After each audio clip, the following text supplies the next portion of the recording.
Now we're going to size the overcurrent protection device for the primary side of the transformer and the secondary side of the transformer using circuit breakers, as illustrated in our figure 20.8a.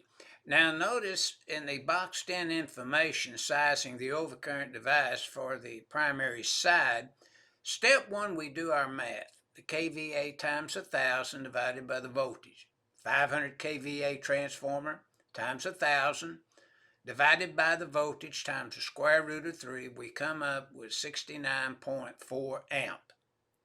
Step 2, we reference our table 450.3a and we pick up 600% in this non-supervised location, so to speak. And we get the 600%, not the 300%. We're exceeding it. So when we do the math, 600% of 69.4, we come up with 416.4 amp.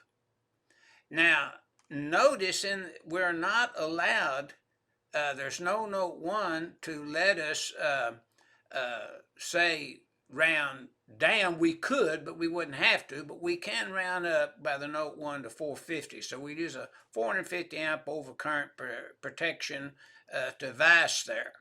Now, in the secondary side now, the math of step 1 is the same. We come up with 601.7 amp. But now, because it's in a non-supervised location, we have to select the 125% because we exceeded the 300% for individual protection.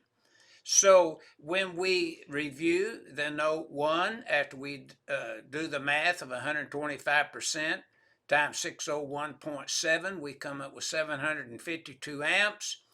Table 450.3a, when we apply the note 1, we can round up to an 800 amp overcurrent device. So the solution in the primary is a 450 amp rated device, but in the secondary, it's an 800 amp rated overcurrent protection device, and that's what our figure 20-8a is illustrating to us.